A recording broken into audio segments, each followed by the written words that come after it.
Seja bem-vindo. Hoje é Quinta-feira Santa.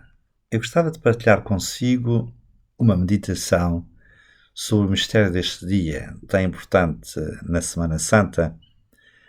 Todos os dias são importantes, mas estão ligados uns aos outros.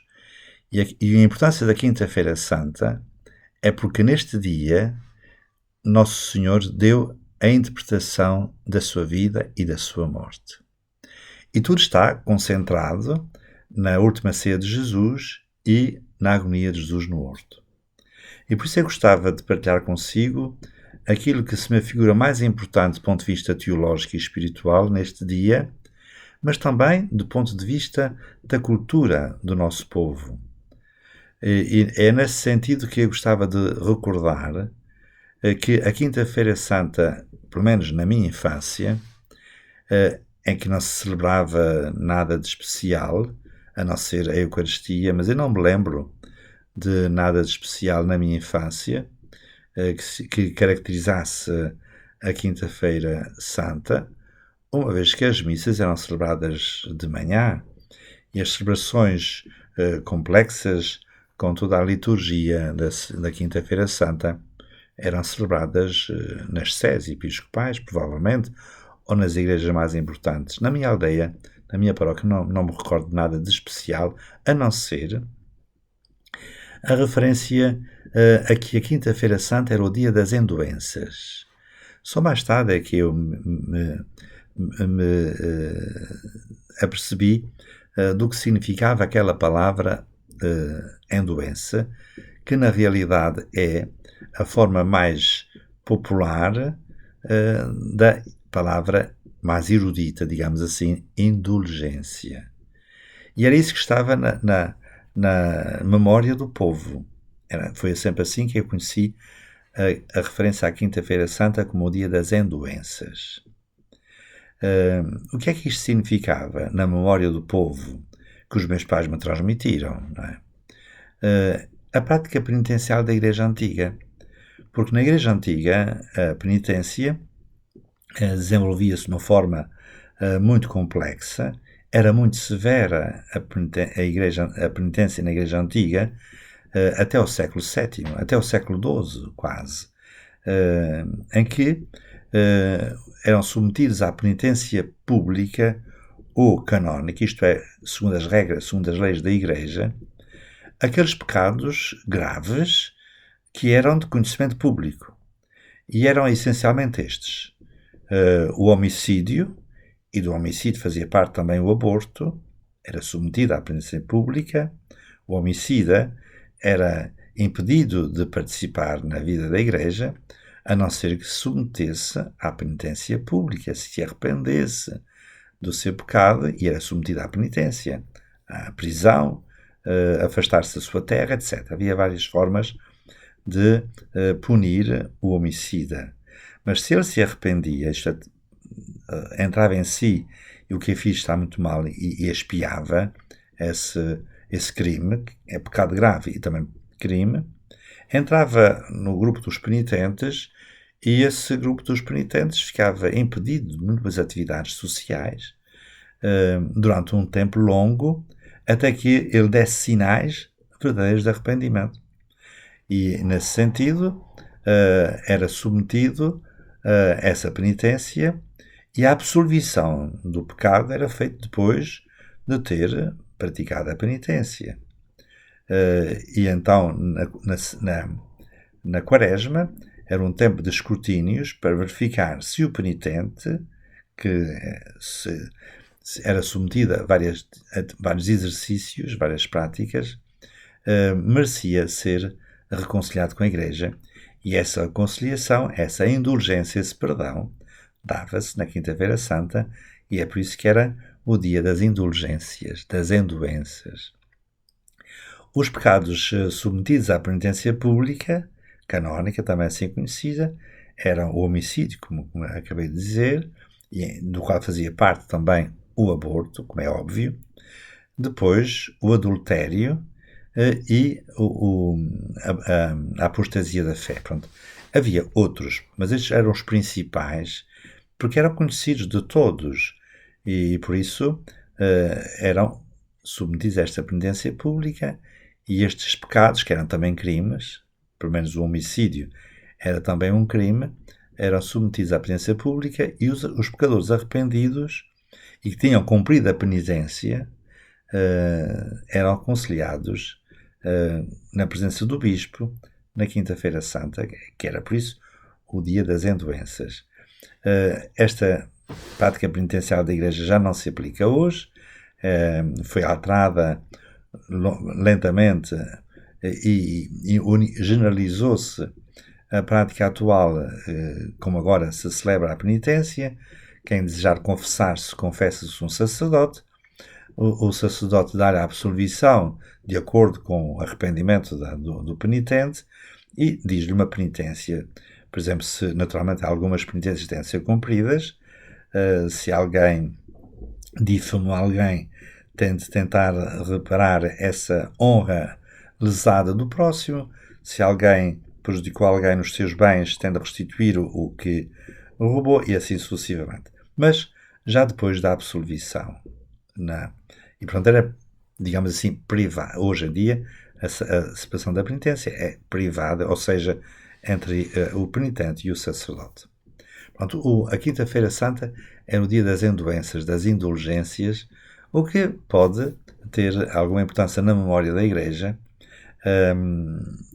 e do povo cristão, tanto mais que nos encontramos no tempo jubilar, em que a indulgência é particularmente importante, e nós sabemos que para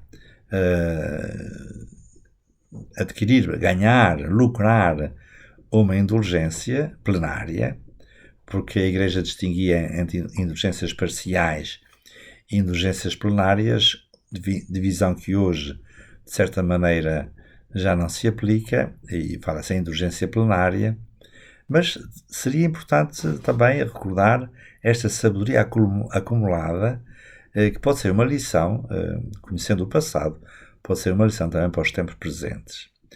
Nós sabemos que para alcançar uma indulgência plenária são prescritas algumas condições, entre as quais a confissão sacramental, orar para a indicação do Santo Padre, a peregrinação, a passagem pela Porta Santa, a renovação das experiências batismais, ou seja, esta atitude de renovação interior em que o cristão, no ano jubilar, procura colocar-se na lógica da nova aliança, procurando realizar na sua própria vida a vontade de Deus, não é?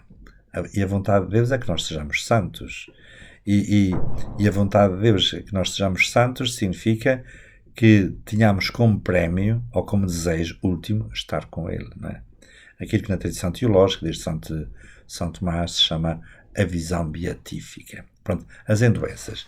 A Quinta-feira Santa era o dia das endoenças e, portanto, que nos recorda o processo penitenciário da Igreja Antiga, não é? Que era muito rigoroso e talvez nos tempos que estamos atuais, talvez fosse necessário voltar a este rigor, porque os tempos atuais são tão decadentes como outros do passado.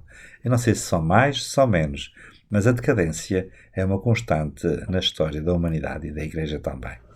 Não é a Igreja no seu todo, a Igreja é santa e permanece fiel ao Senhor, mas nós somos pecadores e foi por causa dos pecadores que o Senhor veio ao mundo. E é interessante que, e este é o outro ponto fundamental da teologia e da espiritualidade da Quinta-feira Santa, é que Jesus interpreta a sua vida e a sua morte como alguém que veio para remir o pecado do mundo, pela remissão dos pecados. Isso é dito claramente na última ceia de Jesus. Na última ceia de Jesus nós podemos encontrar vários elementos que eu gostava de evocar. O primeiro é uma frase que Jesus tem, que os evangelhos recordam, sobretudo São Lucas, em que ele diz: desejei ardentemente comer convosco esta Páscoa antes de padecer. Comer esta Páscoa significa comer o Cordeiro Pascal, viver aquela Páscoa antes de padecer. Desejei ardentemente comer esta Páscoa antes de padecer. Portanto, a última ceia de Jesus representa um momento culminante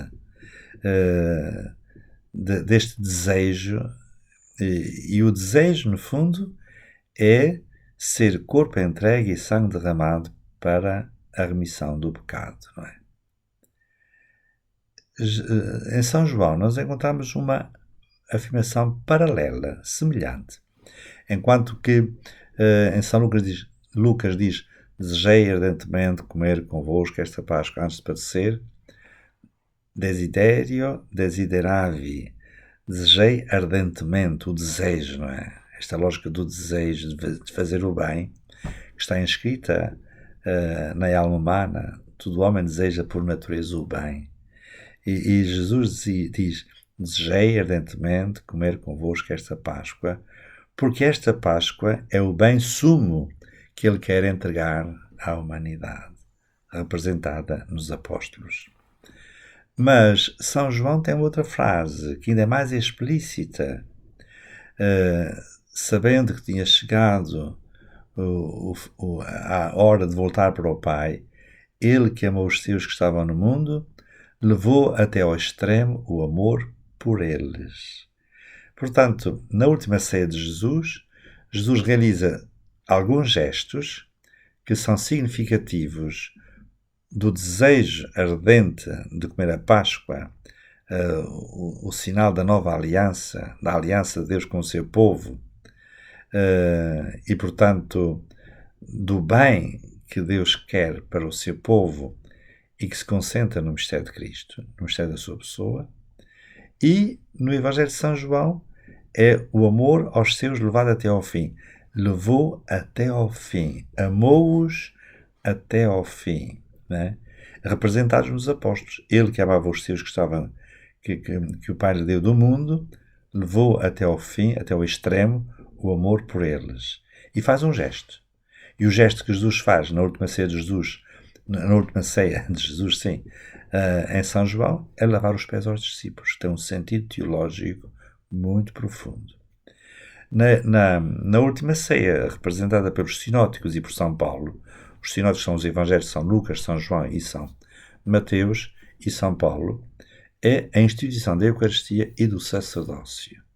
Por isso é que a Quinta-feira Santa é o dia da Eucaristia, aquilo que nós dizemos a missa, e do sacerdócio. O Papa Pio XII, numa encíclica que escreveu sobre o coração de Jesus, diz-nos que há três coisas, três dons, três heranças do coração de Jesus. Uma delas, a primeira, é Nossa Senhora. Mas Nossa Senhora não aparece nas narrativas da instituição da Eucaristia e também não aparece na última ceia de Jesus com os apóstolos na versão de São João. Isto faz-nos pensar porquê é que Nosso Senhor, porque é que Jesus não convidou a sua mãe a estar com ele na última ceia. Nós não sabemos. Mas o Senhor não faz nada por acaso, não é? Nossa Senhora tem um lugar à parte. É a sua mãe, que estará com ele junto à cruz. Não é? Os apóstolos fogem todos, não é? Exceto São João. É interessante. Nossa Senhora, de um lado, os apóstolos do outro. Porque na última ceia Jesus funda o novo Israel, as 12 tribos de Israel, nos 12 apóstolos. E, portanto, é um momento fundante do mistério da Igreja. Nossa Senhora,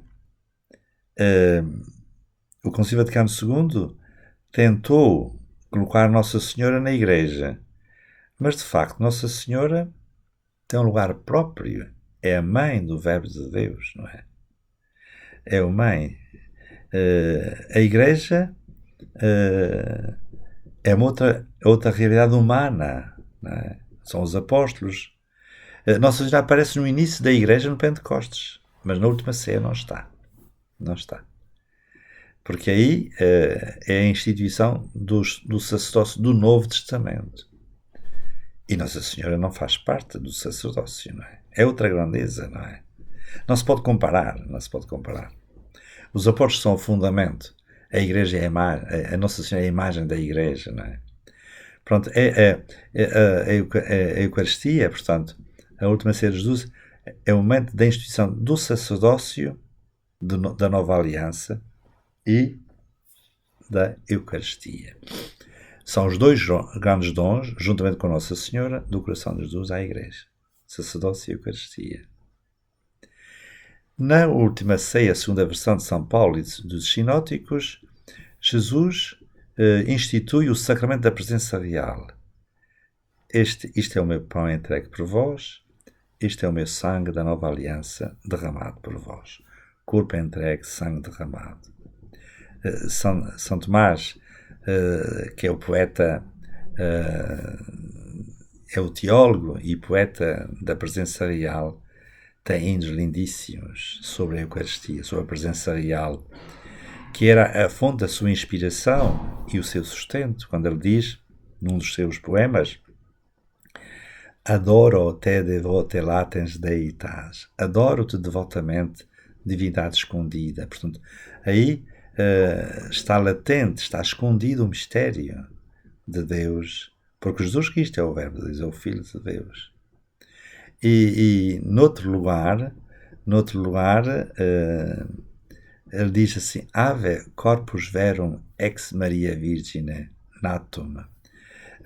Ave verum corpus natum ex Maria Virgine. Salve o corpo verdadeiro, nascido da Virgem Maria. Então, o mistério da presença real que está nas mãos dos sacerdotes, não é? Entrega.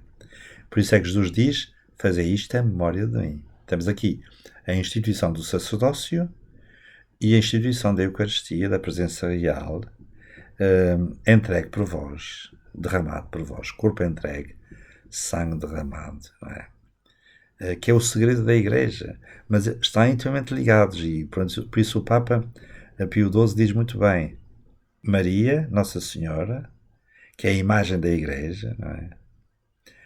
A maternidade divina de Nossa Senhora, ela é corredentora, embora isto não tenha sido nenhum dogma ainda definido, mas realmente, ela está sempre com ele, por isso é co-redentor, está sempre com ele, desde o início da sua conceição até à sua morte, não é? E depois está com a Igreja no início, no Pentecostes, e o Apocalipse coloca Nossa Senhora como a mulher do Apocalipse, que é símbolo da Igreja também. Portanto, Nossa Senhora, o facto de não estar na última ceia de Jesus, porque era o momento em que Jesus funda a sua Igreja, e funda a sua Igreja no seu corpo e no seu sangue e no sacerdócio, que terão como função, como função, a santificação da Igreja, do povo de Deus. E esse é o sentido do lava-pés no Evangelho de São João. Porque em São João a instituição da Eucaristia é deslocada para o corpo do Evangelho, no capítulo 6, em que, no contexto do pão da vida. Tem outra dimensão, quase transpõe a instituição da Eucaristia para o novo êxodo, o povo de Deus que andou peregrino 40 anos no deserto, alimentando-se do maná, do pão do céu. Assim, na nova peregrinação inaugurada por Cristo, porque ele é o novo Josué, que finalmente introduz o povo da nova aliança na terra da promessa, que é ele próprio. Ele próprio é o descanso da própria Igreja. Vós que andais sobrecarregados e oprimidos, vindo a mim, e descansai em mim, digamos assim, porque a minha carga é leve, o meu jugo é suave.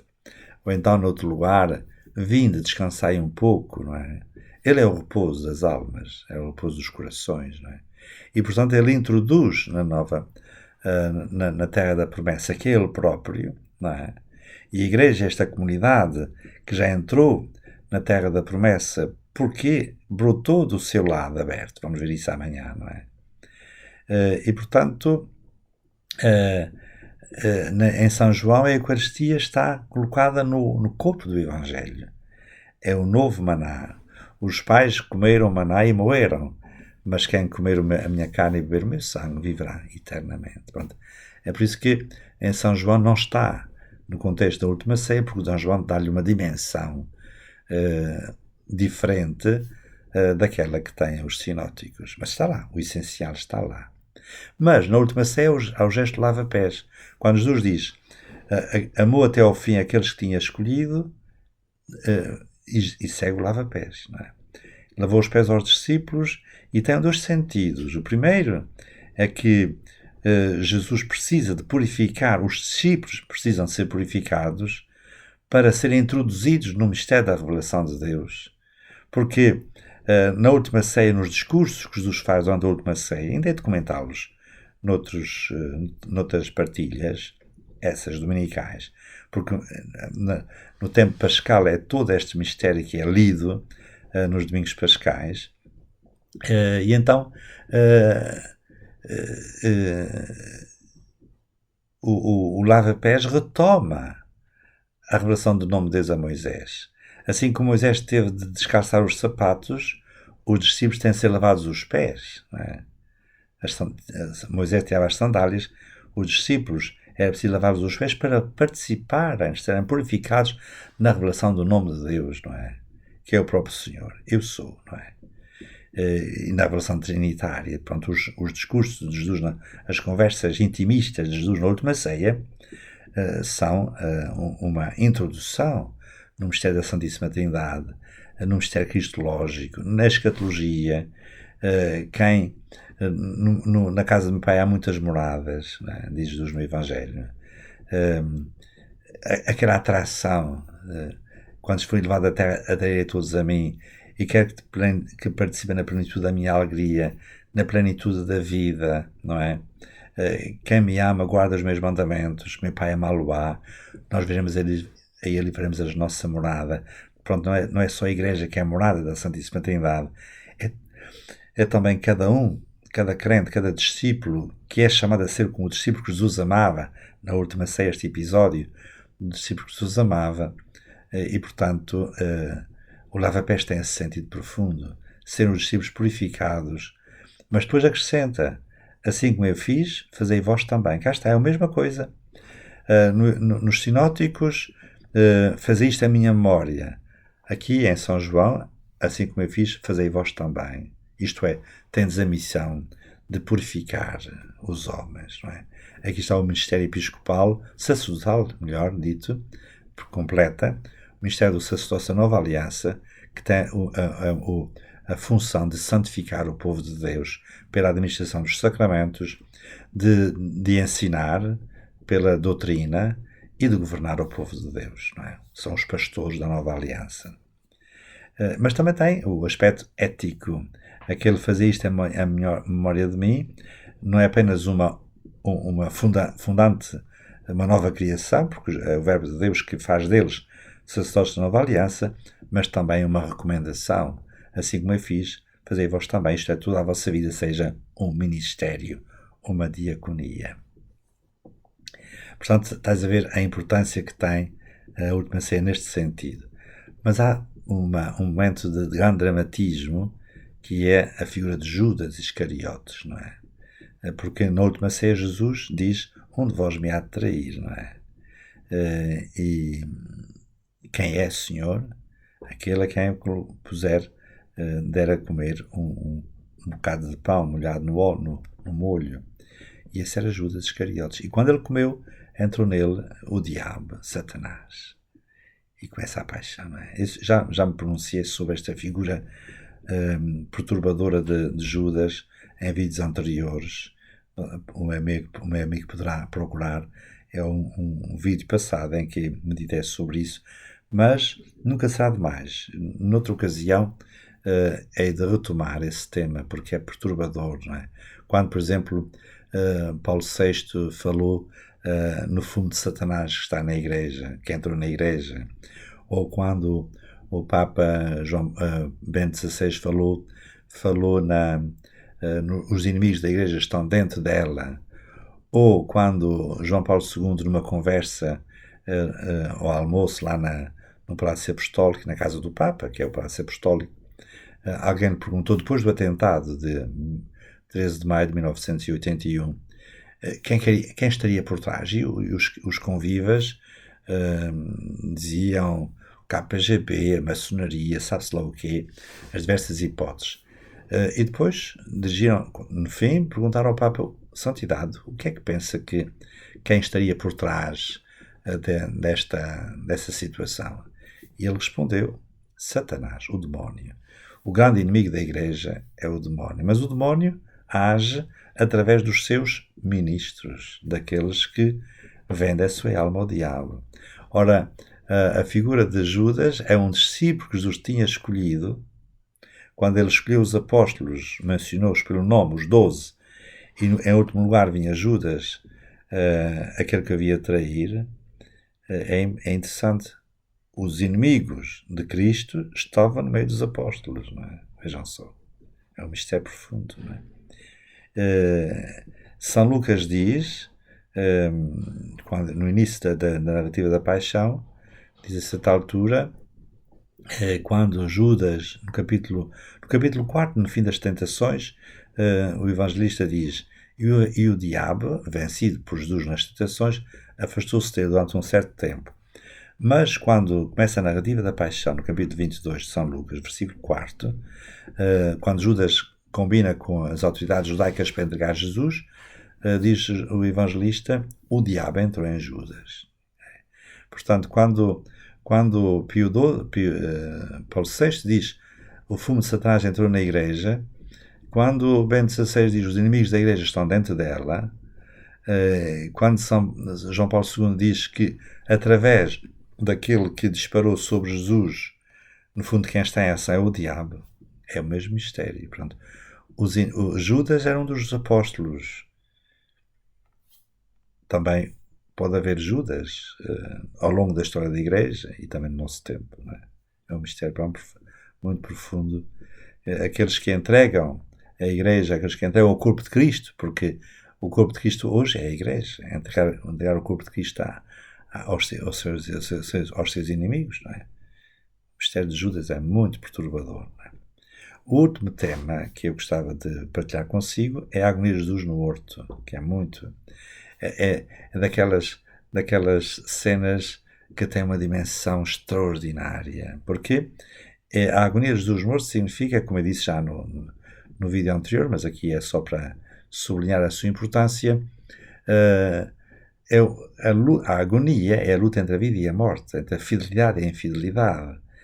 Se você ler com atenção as narrativas da paixão, sobretudo em São João, para entregar Jesus a Pilatos, os judeus tiveram de fazer a apostasia da sua própria fé. Quando, no Evangelho de São João, os sumos sacerdotes, os escribas, aqueles que condenaram Jesus à morte, disseram a Pilatos: nós não temos outro rei senão César. Isto é uma plena apostasia. Quer dizer que o povo de Israel, claro, representado nas autoridades, não foi o povo todo na sua massa. Aliás, muitos nem sequer repararam que Jesus, muitos não presenciaram os acontecimentos pascais. Portanto, quando a alta hierarquia disse: nós não temos outro rei senão César, perante Pilatos, e assim condenaram Jesus à morte, foi uma apostasia total. E, portanto, o resto fiel de que falavam os profetas é o próprio Senhor sozinho. É a pedra angular de que falam os salmos, sobre a qual se constrói a nova construção que é a Igreja. E essa luta, essa agonia tremenda de ser o resto fiel, que depois São Paulo e carta aos Hebreus diz, é o sim de Deus, não é? A pedra angular foi uma luta de morte, não é? E São Lucas diz que era tão grande esta agonia: Pai, tudo é possível, afasta de mim este caso, não se faça a minha, mas a tua vontade. É a redução à obediência. Se não fosse, e suou sangue, diz São Lucas, se não viesse o anjo consolá-lo, Jesus poderia ter morrido naquele momento. Foi a força da consolação de Deus que lhe é dada. E aqui está a origem da adoração eucarística, não é? E de facto, nas nossas igrejas, depois das cerimónias da Quinta-feira Santa, depois de se tirar o desnudamento dos altares, o Santíssimo vai para uma capela lateral e há uma longa hora de adoração ao Santíssimo. E aí começa a adoração eucarística. até agora. Há muitas igrejas, muitas capelas que se dedicam à adoração. Mas nós continuamos a ser como que anjos da consolação. E aqui é interessante recordar o que aconteceu em Fátima.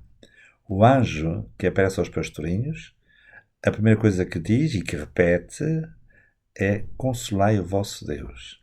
Sejamos consoladores na adoração eucarística. Eu pertenço a uma congregação para a qual faz parte da sua espiritualidade do coração de Jesus a adoração eucarística diária.